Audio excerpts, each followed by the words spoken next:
No one expected him to step forward. The room hesitated, unsure how to respond. Men shifted their weight.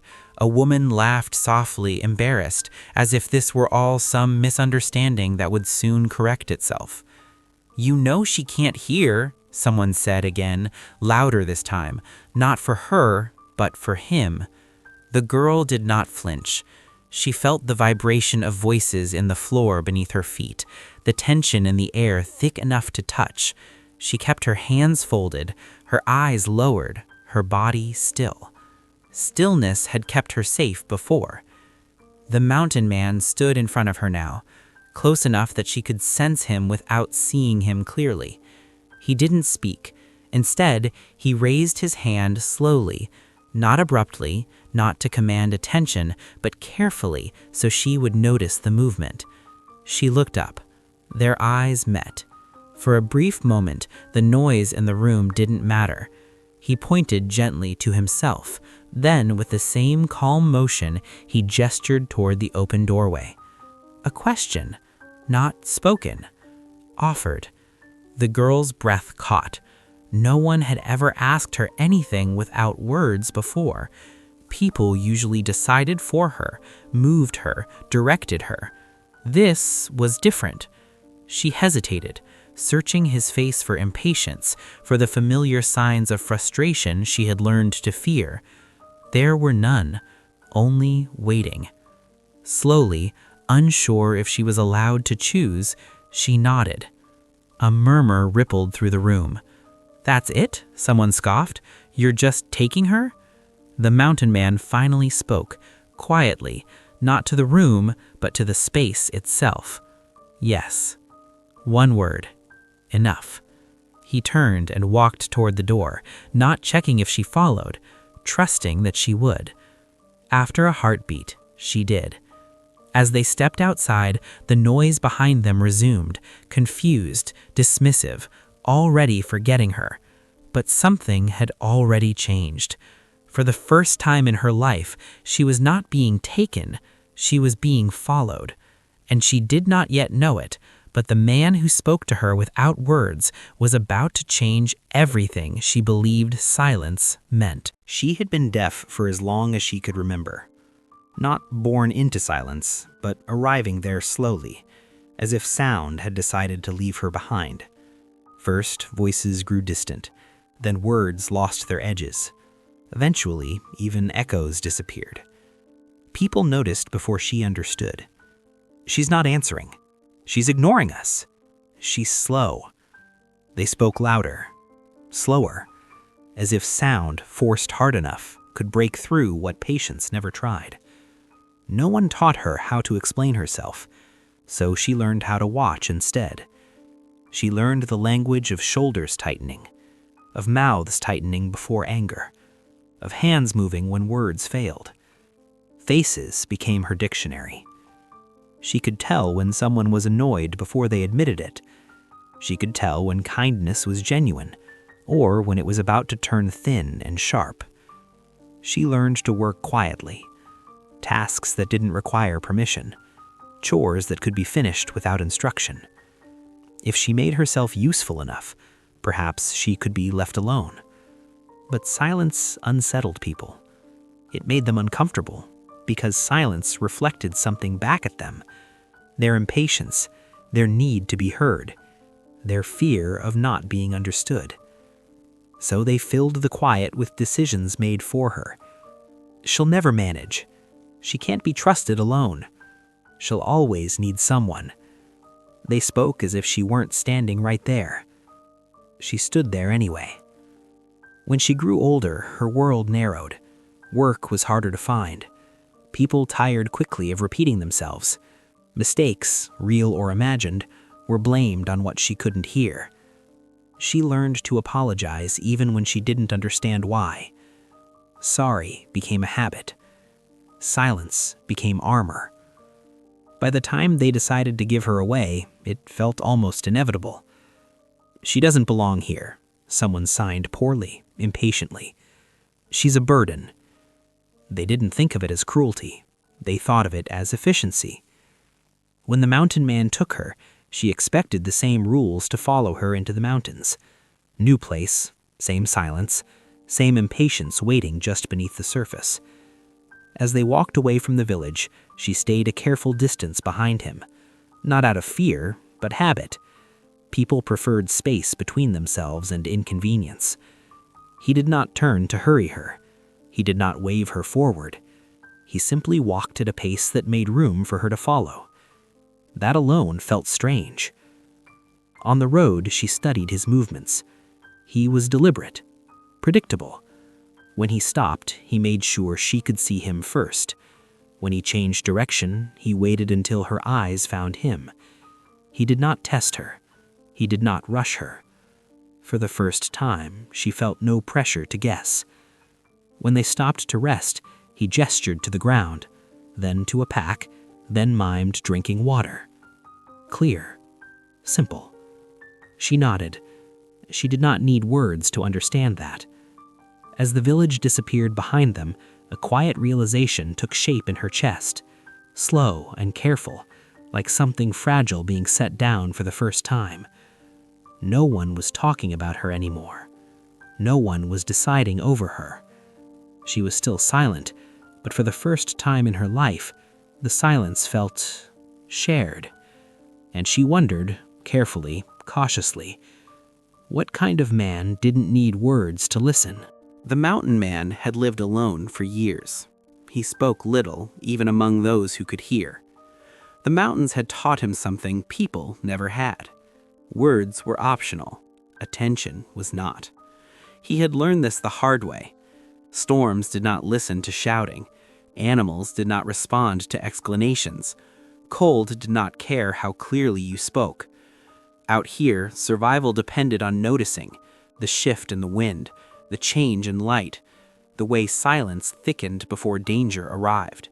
So when he realized she was deaf, it did not trouble him. It clarified things. He noticed how she watched his hands, how her eyes moved quickly, taking in details others ignored, how she read a room the way he read weather. When he gestured toward the fire, she moved without hesitation. When he handed her a cup of water, she accepted it with a small nod. No confusion, no awkward pause. She understood immediately. That mattered. They traveled the rest of the way without words. When the path narrowed, he slowed so she could see his steps. When the ground grew uneven, he paused long enough for her to notice the change. He never reached out to pull her forward. He trusted her to follow.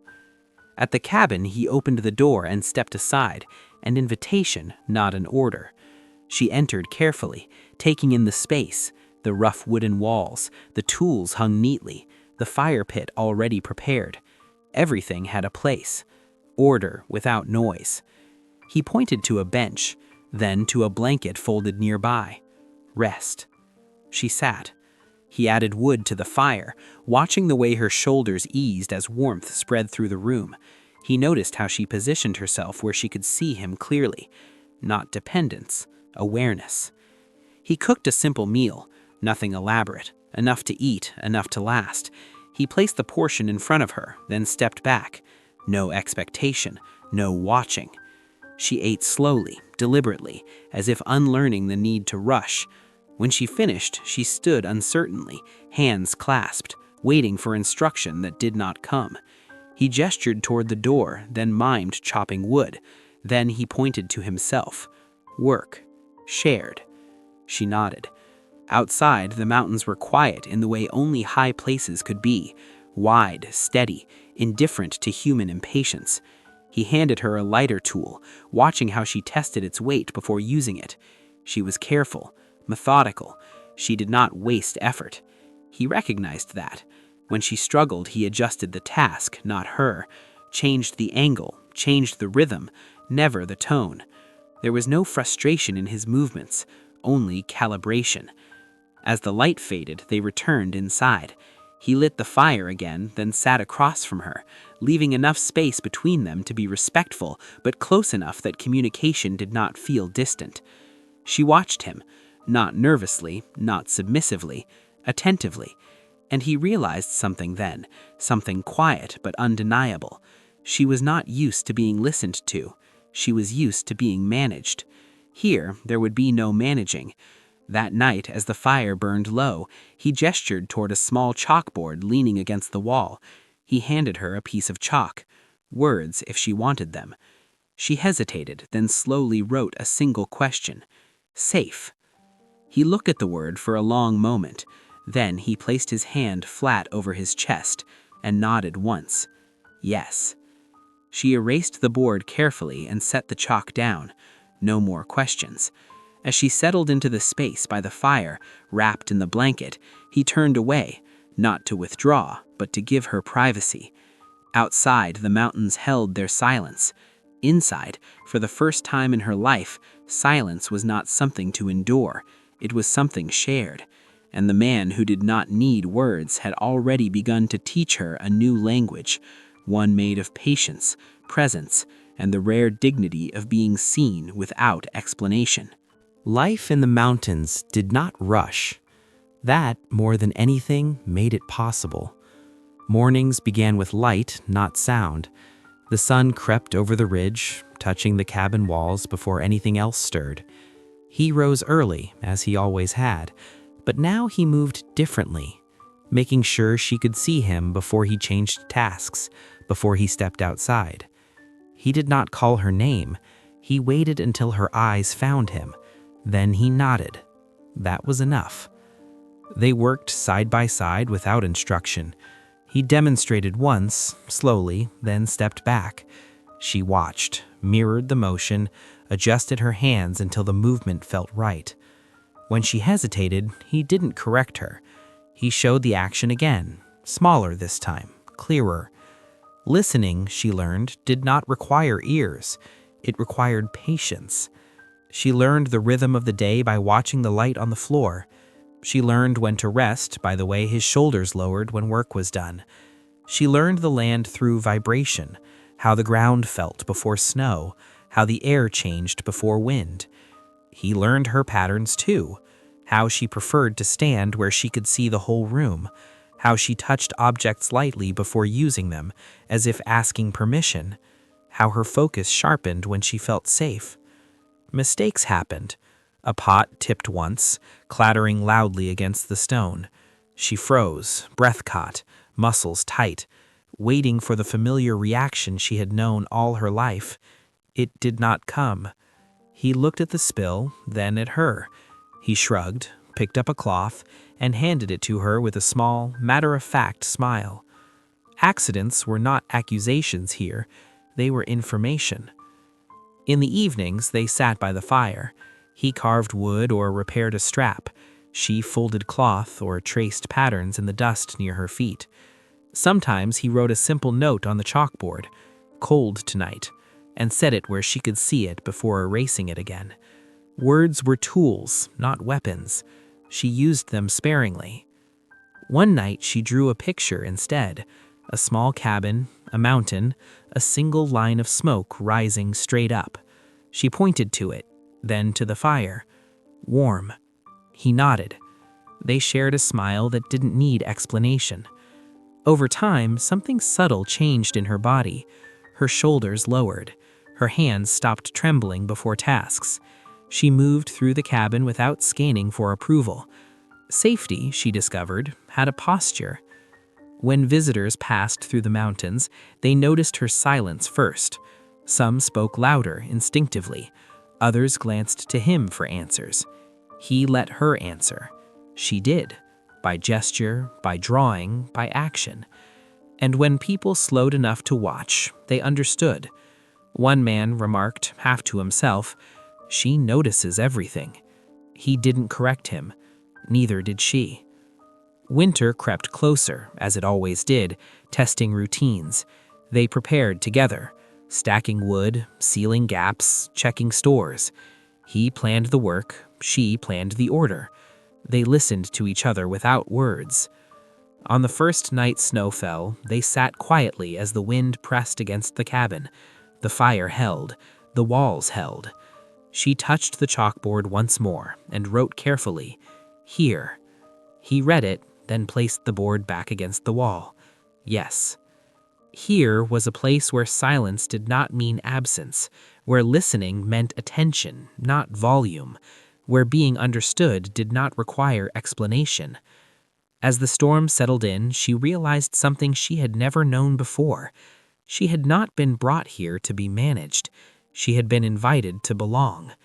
And in the steady hush of falling snow, the man who did not need words continued to listen, not to sound, but to her.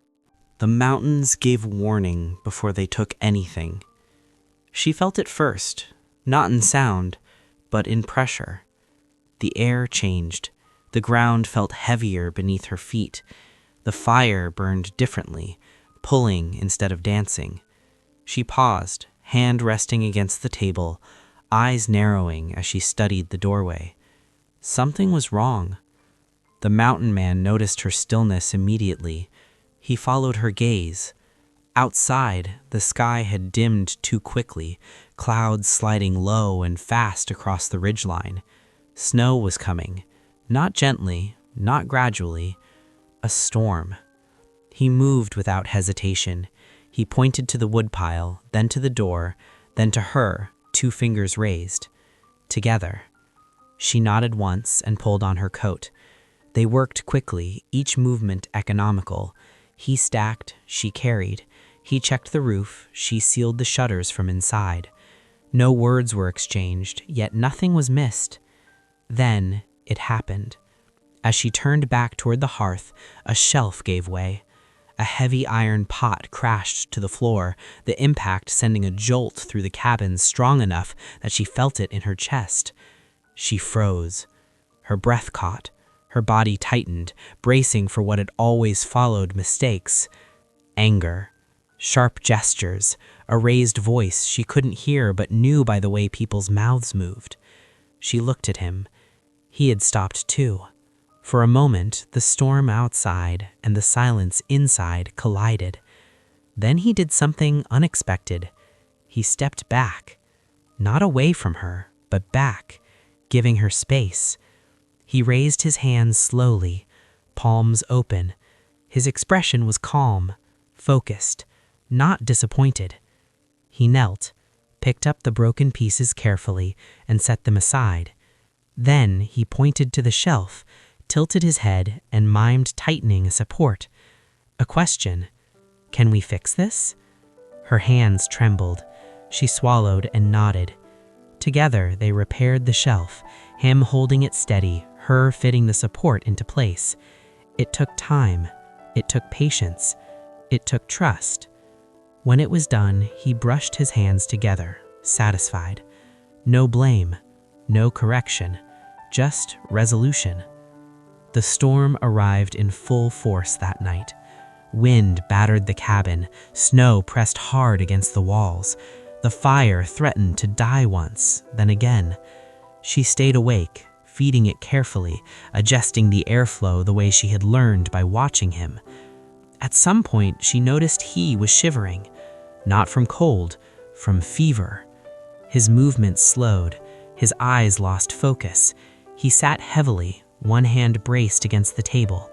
Fear rose, sharp and immediate. She touched his arm. He looked at her, tried to smile, and failed. She guided him to the bench, then to the bed. She remembered every gesture he had ever used, water, rest, warmth, and mirrored them back to him. She melted snow, warmed it, and brought it to his lips. He drank. She kept the fire alive through the night, moving only when necessary, resting when she could, always watching his breathing, his color, the rise and fall of his chest. She did not panic. She listened. Morning came slowly. The storm weakened. The fever broke. He slept deeply then, the kind of sleep that followed survival. She sat beside him, exhausted, hands folded, eyes heavy but alert. When he finally woke, he looked around, disoriented. Then he saw her. He searched her face for signs of fear, of resentment, of exhaustion turned bitter. He found none. He raised a hand, uncertain. She leaned forward and placed it gently back against his chest. "You're here." He closed his eyes for a moment, longer than necessary. Later, when he was stronger, he took the chalkboard and wrote carefully, "Thank you." She read it, then erased the words and wrote her own, "Safe." He nodded. The storm had tested them both, not with sound, not with words, but with the only question that ever mattered. When everything goes wrong, will you still listen? And in the quiet that followed, the answer had already been given. He recovered slowly. The mountains did not rush healing, and neither did she. For days after the storm, he moved carefully, listening to his body the way he listened to the land. She adjusted the work without being asked. Lighter tasks, shorter hours, more rest. When he tried to protest, she simply met his eyes and shook her head. Firm, kind, final. He understood. Visitors came through once the paths cleared. Traders, travelers, men who spoke loudly and filled space with words. At first, they addressed him only, glancing at her as if she were part of the furniture. He let her answer. She did by gesture, by drawing, by action. When a trader asked about supplies, she brought out the ledger she had begun keeping, pages marked with symbols and careful lines. When another asked about weather, she pointed to the sky, then to the slope where snow still lingered, then traced the direction of the wind. They slowed. They watched. Understanding arrived. Not all at once, but surely. "She's deaf?" one asked, incredulous. He nodded. "She listens," he replied. That was all. The days settled into a new pattern. Not just shared work, but shared decisions. He began to consult her, by gesture, by sketching ideas on the chalkboard, by laying options out and waiting. Waiting had become their language. When spring approached, they planned together. Where to plant, what to save, what risks were worth taking. She had a way of seeing problems before they formed, catching small changes, noticing when something felt off. He trusted that sense. He had learned in the storm what it meant. One evening, as they sat by the fire, he took the chalkboard and wrote slowly, deliberately, "Stay." It was not a command, not a question dressed up as one, an offering. She looked at the word for a long time. No one had ever asked her to stay before. People had kept her, moved her, given her away. But stay? She erased the board and wrote her answer beneath it. "Choose." He read it, then nodded. He set the chalk down and placed his hand open on the table, palm up. She placed hers there. No vows, no declarations. The choice spoke for itself. From then on, others began to see what had always been there. The way the cabin ran smoothly, the way supplies lasted longer, the way the land responded to care instead of force. "She's good for this place," someone remarked once. He did not correct them. She was not for the place, she was with it. As summer approached, the silence between them grew easier, richer, not empty, not heavy, full of understanding that did not need translation. She had not been chosen because she was easy to take. She had been chosen because she paid attention, because she stayed present, because when words failed, she remained. And in a world that mistook noise for meaning, that kind of choosing was rare. It did not need to be spoken. Spring did not arrive with noise. It came the way it always had in the mountains, slowly, patiently, noticed only after the ground had already begun to soften. Snow pulled back from the edges of the cabin. Water traced familiar paths down the slope, returning to places that remembered it. The air warmed enough that breath no longer stung. Life adjusted. She moved through the days with a steadiness that no longer felt fragile. Her hands knew where things belonged. Her body remembered the rhythm of work without strain.